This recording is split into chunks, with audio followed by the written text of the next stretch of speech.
संतान सप्तमी व्रत कथा। भाद्रपद शुक्ल पक्ष की सप्तमी तिथि को संतान सप्तमी व्रत किया जाता है। यह व्रत महिलाएं अपनी संतान की लंबी उम्र के लिए रखती है। इस साल यह व्रत 10 सितंबर को है। इस व्रत शंकर पार्वती की पूजा की जाती है।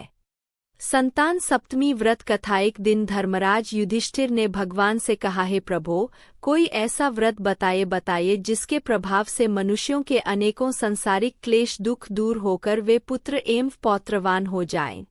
यह सुनकर भगवान बोले, हे राजन, तुमने बड़ा ही उत्तम प्रश्न किया है। मैं तुमको एक पौराणिक इतिहास सुनाता हूँ, ध्यानपूर्वक सुनो। एक समय लोमश ऋषि ब्रजराज की मथुरापुरी में वसुदेव देवकी के घर गए। ऋषिराज को आया हुआ देख करके दोनों बहुत खुश हुए तथा उनको उत्तम आसन पर बैठाकर उनका अनेक प्रकार से वंदन और सत्कार किया।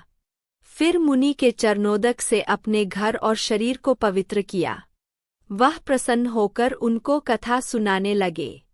कथा के कहते लोमश ने कहा कि हे देवकी, दुष्ट दुराचारी पापी कंस ने तुम्हारे कई पुत्र मार डाले हैं, जिसके कारण तुम्हारा मन दुखी है। इसी प्रकार राजा नहुष की पत्नी चंद्रमुखी भी दुखी कहा करती थी, लेकिन उसने संतान सप्तमी का व्रत विधि विधान से किया। ये सुनकर देवकी ने हाथ जोड़कर मुनि से कहा, हे ऋषिराज, कृपा करके रानी चंद्रमुखी का संपूर्ण वृत्तांत और इस व्रत का विस्तार सहित मुझे बतलाइए, जिससे मैं भी इस दुख से छुटकारा पाऊं। लोमश ऋषि ने कहा, हे देवकी, अयोध्या के राजा नाहुष थे। उनकी पत्नी चंद्रमुखी बहुत सुंदर थी। उनके नगर में विष्णुगुप्त नाम का एक ब्राह्मण रहता था। उसकी पत्नी का नाम भद्रमुखी था। वह भी बहुत सुंदर थी। रानी और ब्राह्मणी में बहुत प्रेम था। एक दिन वे दोनों सरयू नदी में स्नान करने के लिए गईं। वहां उन्होंने देखा कि बहुत सी महिलाएं सरयू नदी में स्नान करके निर्मल वस्त्र पहनकर मंडप के नीचे शंकर पार्वती की पूजा कर रही थी। दोनों ने उनसे पूछा, यह आप क्या कर रही है? तब उन्होंने बताया कि यह हम संतान सप्तमी का व्रत कर रहे हैं। यह सुनकर रानी और ब्राह्मणी ने व्रत करने का संकल्प किया और वापस घर आ गईं। ब्राह्मणी से नियमपूर्वक इस व्रत को करती रही, लेकिन रानी कभी व्रत करती, कभी न करती। कुछ समय बाद दोनों मर गई और अगले जन्म में रानी को बंदरिया की योनि और ब्राह्मणी को मुर्गी का जन्म मिला। ब्राह्मणी मुर्गी योनि में शंकर पार्वती का व्रत करती रही, लेकिन रानी सब कुछ भूल गई। थोड़े समय बाद दोनों ने देह त्याग दी। अब तीसरे जन्म में मनुष्य योनि मिली। ब्राह्मणी ने ब्राह्मण के घर कन्या का जन्म लिया। उसका नाम भूषणदेवी रखा गया और उसका विवाह गोकुल के ब्राह्मण अग्निशील से किया। भूषणदेवी इतनी सुंदर थी कि कोई ज्वेलरी पहने बिना भी सुंदर लगती थी। कामदेव की पत्नी भी उससे आगे ल जाती थी। उसके 8 पुत्र हुए।